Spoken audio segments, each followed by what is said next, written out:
ഞങ്ങൾ Sree Chitra Tirunal institute of medical science and technology സംയുക്തമായിട്ട് Hindustan life HLL കൂടി സംയുക്തമായി വികസിപ്പിച്ചെടുത്ത ഹൈഡ്രോസെഫാലസ് ഷണ്ട് എന്നുള്ള ഒരു നൂതനമായ സാങ്കേതികവിദ്യയുടെ ലോഞ്ചിങ്, രണ്ടാമത്തെ ലോഞ്ചിങ്ങിന് അറിയിക്കാൻ വേണ്ടിയിട്ടാണ് പ്രത്യേകമായിട്ടും ഇവിടെ വന്നിരിക്കുന്നത്. എൻ്റെ കൂടെയുള്ളത് doctor professor Eswar H. Eswar, ഞങ്ങൾ ന്യൂറോ സർജനാണ്. ശ്രീ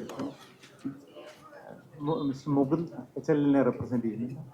എൻ്റെ കൂടെയുള്ള യങ് കൊളീഗായിട്ടുള്ള അനൂപ് ഗോപിനാഥൻ, സീനിയർ സയൻറ്റിസ്റ്റ് ആയിട്ടുള്ള CV മുരളീധരൻ.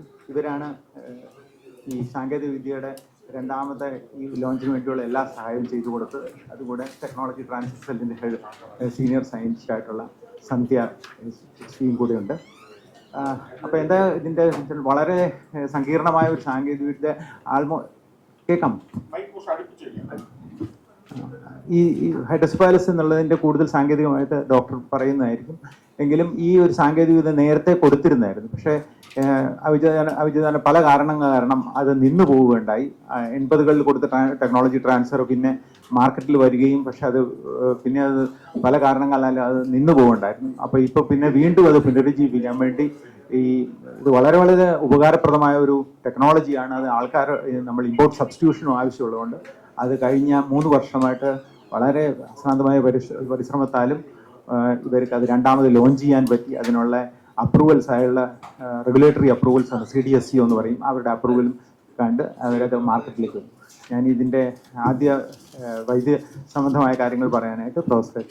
ഹൈഡ്രോസെഫാലസ് എന്ന് വെച്ചാൽ നീർക്കെട്ട്, തലച്ചോറിൽ വരുന്ന നീർക്കെട്ട്. ഹൈഡ്രോ എന്ന് വെച്ചാൽ നീര്, സെഫാലസ് എന്ന് വെച്ചാൽ ബ്രെയിൻ. ഇത് കുട്ടികളിലാണ് ഏറ്റവും കൂടുതൽ കാണപ്പെടുന്നത്. അപ്പോൾ അതിൻ്റെ ചികിത്സയുടെ ഭാഗമായിട്ട് ചെയ്യുന്നത് നമ്മൾ എന്ന് വെച്ചാൽ ഈ തലച്ചോറിൽ ഉൽപ്പാദിപ്പിക്കുന്ന CSF, സെറിബ്രോ സ്പൈനൽ ഫ്ലൂയിഡ്, ഒരു ദ്രാവകം, അതിലാണ് ബ്രെയിൻ ഫ്ലോട്ട് ചെയ്ത് കിടക്കുന്നത്. ഈ ദ്രാവകം ഏകദേശം 500 ml ദിവസവും ഉൽപ്പാദിപ്പിക്കപ്പെടുകയും അത് വീണ്ടും തിരിച്ച് വലിച്ച് അബ്സോർബ് ചെയ്യുകയും തിരിച്ച് എടുക്കുകയും ചെയ്യുന്ന ഒരു പ്രക്രിയയാണ് തലച്ചോറിനുള്ളിൽ നടക്കുന്നത്. എന്നാൽ ചിലപ്പോൾ ട്യൂമറോ മറ്റ് അണുബാധയോ മൂലം ഇതിൻ്റെ ഉൽപ്പാദനവും ഇതിൻ്റെ റീ അബ്സോർപ്ഷനും തടസ്സപ്പെടും. അങ്ങനെ വരുന്ന സാഹചര്യത്തിലാണ് തലച്ചോറിൽ നീർ കെട്ടി വരികയും അതിനെ ഹൈഡ്രോസെഫാലസ് എന്ന് പറയുന്ന ഒരു അസുഖമായിട്ട് ഉരുത്തിരിഞ്ഞു വരുന്നത്. ഇതിൻ്റെ ചികിത്സ എന്ന് പറയുന്നത് ഒരു സിലിക്കോൺ കാത്തീറ്റർ, തലച്ചോറിൽ നിന്നും ആ തലച്ചോറിൽ ഉണ്ടാകുന്ന ഈ ദ്രാവകത്തിനെ വയറ്റിലേക്ക് തിരിച്ചുവിടുന്നു, പുറത്തൊന്നും കാണാത്ത രീതിയിൽ വയറ്റിലേക്ക് തിരിച്ചു വിടുന്ന ഒരു ഉപകരണം. അതിനെയാണ് ഷണ്ട്, വെൻട്രിക്കുലോ പെരിറ്റോണിയൽ ഷണ്ട്. വെൻട്രിക്കിൾ എന്ന് പറയുന്നത് തലച്ചോറിനുള്ളിലെ അറകളെയാണ് വെൻട്രിക്കിൾ എന്ന് പറയുന്നത്. ആ വെൻട്രിക്കിളിൽ ഉൽപ്പാദിപ്പിക്കുന്ന തലച്ചോറിലെ ദ്രാവകം ട്യൂബ് വഴി പുറത്തൊന്നും കാണാത്ത രീതിയിൽ വയറ്റിലെത്തിക്കുന്നതാണ് ഈ ഉപകരണത്തിൻ്റെ പ്രസക്തി. 1950കളിൽ ഇന്ത്യയിൽ ഇപ്പോഴും ട്യൂബർക്ലോസിസ് മൂലമുള്ള തലച്ചോറിലെ നീർക്കെട്ട്, ഹൈഡ്രോസെഫാലസ് ഒരുപാടുണ്ടായിരുന്നു. ഇപ്പോഴും അത് ഒട്ടും കുറഞ്ഞിട്ടില്ല. നമ്മുടെ ജനസംഖ്യ വർദ്ധിക്കുന്നതിനോടൊപ്പം ഈ ഹൈഡ്രോസെഫാലസ് എന്നുള്ള കണ്ടീഷനും പല അണുബാധ മൂലം, പ്രത്യേകിച്ച് TB മൂലവും അല്ലാതെ ട്യൂമർ മൂലവും അല്ലാതെ പ്രായാധിക്യം കൊണ്ടും എല്ലാം ഇത് ഒരുപാട് നമ്മുടെ ജനങ്ങൾക്കിടയിൽ കാണുന്നുണ്ട്. 1950കളിൽ ഇത് ഇമ്പോർട്ട് ചെയ്ത, ഇറക്കുമതി ചെയ്ത ഷണ്ടായിരുന്നു നമ്മുടെ നാട്ടിൽ ഉപയോഗിച്ചുകൊണ്ടിരുന്നത്. പിന്നീട് ലക്നൌവിൽ ആദ്യമായി നമ്മുടെ ഇൻഡിജീനസ് ആദ്യമായിട്ട് രാജ്യത്തിനുള്ളിൽ വികസിപ്പിച്ചെടുത്ത ഒരു ഷണ്ട് ഉണ്ടായി. 1990കളിലാണ് ശ്രീ ചിത്ര അതിൻ്റെതായ സെറിഡ്രെയിൻ എന്ന് പറയുന്ന ഷണ്ട് സിസ്റ്റം വികസിപ്പിച്ചെടുത്തത്. ഇതിൻ്റെ സവിശേഷത എന്തെന്ന് വെച്ചാൽ ഇന്ത്യയിൽ ഉൽപ്പാദിപ്പിക്കുന്ന ഷണ്ടുകൾ പുറത്ത് ഉൽപ്പാദിപ്പിക്കുന്ന ഷണ്ടുകളുടെക്കാൾ തുലവും വിലക്കുറവാണ്. ഇതിന് $650 വിലയുള്ള അന്താരാഷ്ട്ര മാർക്കറ്റിൽ വിലയുള്ള ഈ ഷണ്ട് ഇതിന് പകരം ഇന്ത്യയിൽ വികസിപ്പിച്ചെടുത്ത ഷണ്ടിന് വെറും $35 ഉണ്ടായിരുന്നു. 2005 ഇന്ത്യൻ ഷണ്ടുകളുമായിട്ട് ഉഗാണ്ടയിൽ നടന്ന ഒരു പഠനത്തിൽ ബെഞ്ചമിൻ വാർഫ് എന്ന ന്യൂറോ സർജൻ ഒരു താരതമ്യ പഠനം നടത്തുകയുണ്ടായി. അതിൽ ഇന്ത്യയിൽ ഉൽപ്പാദിപ്പിക്കുന്ന ഷണ്ടുകൾ എല്ലാം തന്നെ വിദേശത്ത് വില കൂടിയ ഷണ്ട്, പ്യൂഡൻസ് ഷണ്ട് എന്ന് പറയുന്ന അതിനോടൊപ്പം താരതമ്യം ചെയ്ത് നോക്കിയപ്പോൾ അവയെക്കാളും മികച്ചതാണ് എന്ന് തെളിയിക്കപ്പെട്ടു. ഒട്ടും നിലവാരം കുറഞ്ഞതല്ല എന്നുള്ള കാര്യമാണ് നമുക്ക് അതിൽ നിന്ന് കിട്ടിയ സന്ദേശം. അതുകൊണ്ട് തന്നെ 90കളിൽ ശ്രീചിത്ര ഒരു ഷണ്ട് സിസ്റ്റം വികസിപ്പിച്ചെടുത്തു. ശ്രീചിത്രയിൽ തന്നെ കഴിഞ്ഞ 10-15 വർഷമായിട്ട് ഏകദേശം 500ഓളം രോഗികൾക്ക് ഇത് ഇംപ്ലാന്റ് ചെയ്തിട്ടുണ്ട്. ഏകദേശം 75-80% പേർക്ക് നല്ല റിസൾട്ടാണ് അതിൽ നിന്നും നമുക്ക് കിട്ടിയിട്ടുള്ളത്. ഈ ഷണ്ടിൻ്റെ പ്രത്യേകത എന്ന് വെച്ചാൽ ഇത് വളരെ വില കുറഞ്ഞ ഷണ്ടാണ്. അതായത് ഒരു രോഗി ഇന്ത്യയിൽ നമുക്ക് ഏതൊരു ഉപകരണവും മെഡിക്കൽ ഉപകരണവും ഒരു രോഗിയിൽ പ്രയോഗിക്കണമെങ്കിൽ നാം ആദ്യം കാണുന്ന ചോദ്യം നമ്മുടെ മുന്നിൽ ഒരു ഡോക്ടറിന്റെ മുന്നിൽ ഒരു ന്യൂറോ സർജന്റെ മുന്നിലുള്ള ചോദ്യം എന്ന് വെച്ചാൽ ഇതിന്റെ വില എന്താണെന്നാണ്. കാരണം കോസ്റ്റ് കോൺഷ്യസ് കൺട്രി, നമുക്ക് അത്ര പെട്ടെന്ന് ധനിക രാഷ്ട്രമല്ല ഇപ്പോഴും. അതുകൊണ്ട് തന്നെ ഈ വില കുറഞ്ഞ പക്ഷെ ഒട്ടും സാങ്കേതിക മികവ് കുറയ്ക്കാത്ത, ഡൈല്യൂട്ട് ചെയ്യാത്ത ഈ ഷണ്ട് സിസ്റ്റം നമ്മുടെ രോഗികൾക്ക് ഏറ്റവും ഉത്തമമായ ഒരു ഉപകരണം തന്നെയാണ്. ഇതിന്റെ സാങ്കേതിക കാര്യങ്ങളെ കുറിച്ച് പറയുന്നത് ഡോക്ടർ. നമസ്കാരം. ഇപ്പോൾ ഇതിൻ്റെ ഒരു ക്ലിനിക്കൽ റിലവൻസിനെ കുറിച്ചും ഇതിൻ്റെ ഒരു ചികിത്സ കാര്യങ്ങൾ ഈശ്വർ സാർ ഇപ്പോൾ പറയുണ്ടായി. ഇനി ഇതിൻ്റെ ഒരു ടെക്നിക്കൽ വശത്തെ പറ്റി, ഇതിൻ്റെ സാങ്കേതിക വശത്തെ പറ്റി കുറച്ച് ഒരു അവയർനെസ് നിങ്ങൾക്ക് തരാൻ ഞാൻ താല്പര്യപ്പെടുന്നു. കാരണം ഇപ്പോൾ ഈ ഷണ്ട് എന്ന് പറയുമ്പോൾ ഇതിനെ ഒരു ഒറ്റ വാക്കിൽ വിശേഷിപ്പിക്കുകയാണെങ്കിൽ ഇതൊരു തരം പ്രോസ്തറ്റിക് ഡ്രെയിനേജ്, ഒരു കൃത്രിമമായ ഡ്രെയിനേജ് പാത്ത് എന്ന് പറയാം. കാരണം തലച്ചോറിന് നാച്ചുറലായുള്ള ഒരു ഡ്രെയിനേജ് പാത്ത് ബ്ലോക്ക് ആവുക, അല്ലെങ്കിൽ ഈ അതായത് തലച്ചോറിനുള്ളിലുള്ള ജലസ്രോതസ് കൂടുതൽ ഉത്പാദിപ്പിക്കുക, ഈ രണ്ട് കാരണം കൊണ്ടും അതിന്റെ ഡ്രെയിനേജ് പാത്തിന് താങ്ങാനാവാത്ത വിധം, അല്ലെങ്കിൽ ബ്ലോക്ക് കാരണം അത് താങ്ങാനാവാത്ത വിധം ഒരു അടിഞ്ഞുകൂടുമ്പോൾ മറ്റേ തലച്ചോറിലുള്ള ദ്രാവകം അടിഞ്ഞുകൂടുമ്പോൾ, സെർബോസ്പൈനൽ ഫ്ലൂയിഡ് അടിഞ്ഞുകൂടുമ്പോൾ അതിനൊരു പ്രോസ്തറ്റിക് ബൈപ്പാസ് ആവശ്യമാണ്.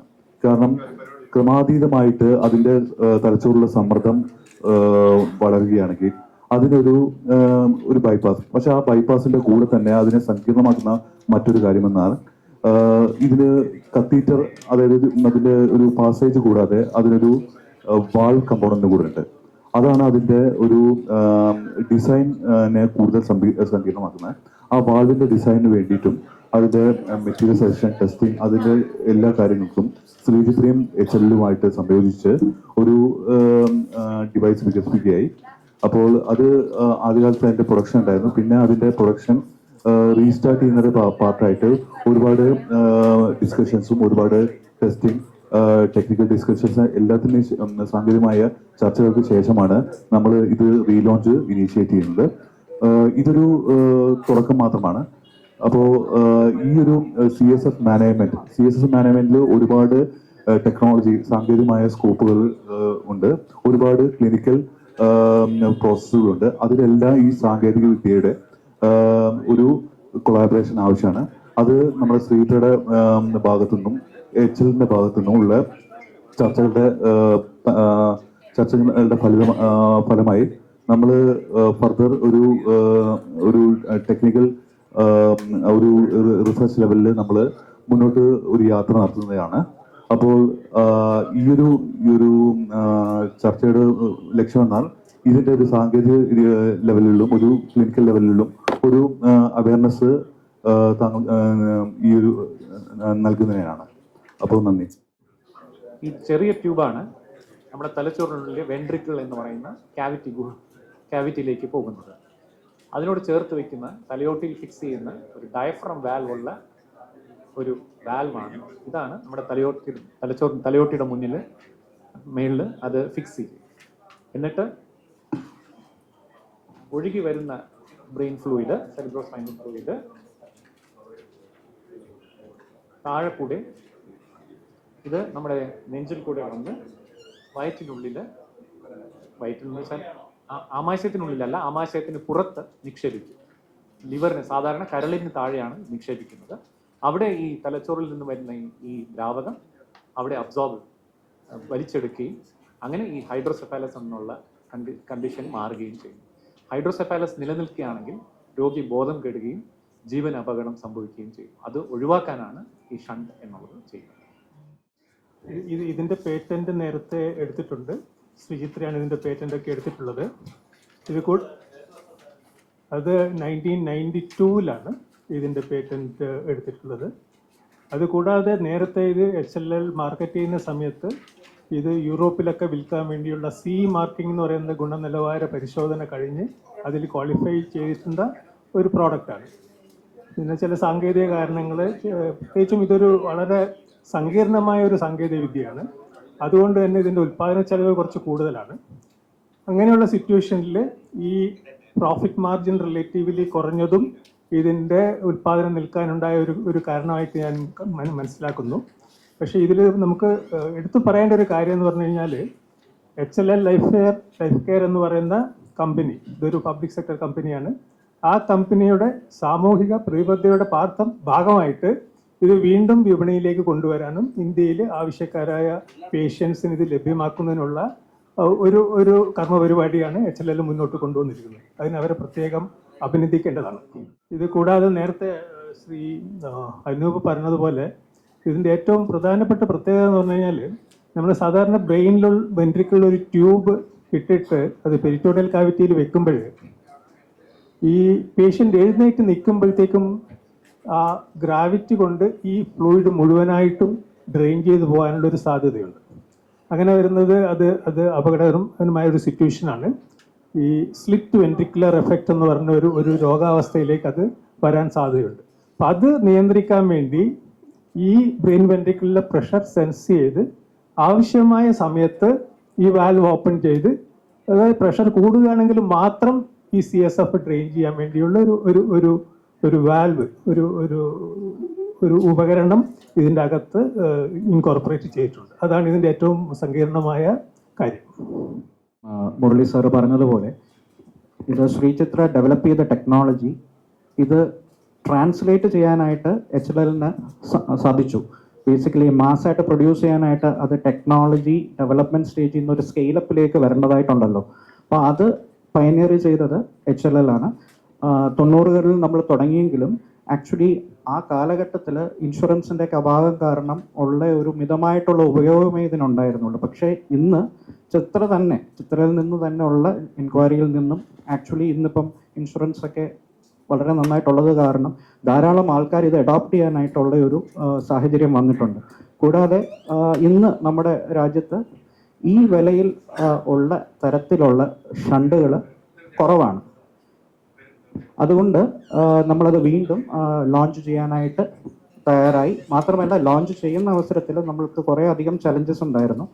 പഴയ സിലിക്കോൺ എലാസ്റ്റോമേഴ്സ് ഇപ്പം അവൈലബിൾ അല്ല. അതുകൊണ്ട് ഞങ്ങൾക്ക് ചിത്രമായിട്ട് ചേർന്ന് പുതിയ സിലിക്കോൺ എലാസ്റ്റോമേഴ്സ് ക്യാരക്ടറൈസ് ചെയ്യേണ്ടി വന്നു. അത് കഴിഞ്ഞിട്ട് വാൽവിൻ്റെ ഡയമെൻഷൻസ് ഞങ്ങൾക്ക് കാലിബ്രേറ്റ് ചെയ്ത് കറക്റ്റായിട്ടുള്ള പ്രഷർ റേഞ്ചിലേക്ക് കൊണ്ടുവരേണ്ടി വന്നു. ഇതൊക്കെ ഞാൻ ട്രാൻസ്ലേഷൻ കൊണ്ട് ഉദ്ദേശിക്കുന്നത്. ഞങ്ങൾ ഇൻഡസ്ട്രിയും ചിത്ര ഒരു റിസർച്ച് ഇൻസ്റ്റിറ്റ്യൂട്ടും എന്നുള്ളവണ്ണം ഒരുമിച്ച് പ്രയത്നിച്ച് വീണ്ടും അത് ലോഞ്ച് ചെയ്ത് CDSCയുടെ അപ്രൂവൽ വരെ കൊണ്ട് എത്തിക്കാനായിട്ട് നമുക്കിപ്പം പറ്റിയിട്ടുണ്ട്. സെൻട്രൽ ഡ്രഗ് സ്റ്റാൻഡേർഡ് കൺട്രോൾ ഓർഗനൈസേഷനാണ് CDSCO. അതായത് മെഡിക്കൽ ഡിവൈസസിനൊക്കെ ലൈസൻസ് തരുന്ന CDSCO ആണ്. അതെ. പിന്നെ ഈ പറഞ്ഞ മെറ്റീരിയലെല്ലാം ബയോകമ്പാറ്റബിലിറ്റി ടെസ്റ്റിംഗ് എല്ലാം കഴിഞ്ഞതാണ്. ISO 10993 പ്രകാരമുള്ള എല്ലാ ടെസ്റ്റുകളും ബയോകമ്പാറ്റബിലിറ്റി ലോങ് ടേം ഇംപ്ലാന്റ് ആയതുകൊണ്ട് ആ ടെസ്റ്റുകളെല്ലാം നമ്മൾ കറക്റ്റായിട്ട് ചെയ്ത് അതിൻ്റെ ഗുണനിലവാരം ഉറപ്പുവരുത്തണം. അപ്പം വളരെ നല്ല ഗുണനിലവാരമുള്ള ഷണ്ടുകൾ ചിത്രയുടെ ടെക്നോളജിയിൽ HLL വികസിപ്പിച്ചെടുത്തു എന്നുള്ളതാണ് നമുക്ക് പറയാനായിട്ടുള്ളത്.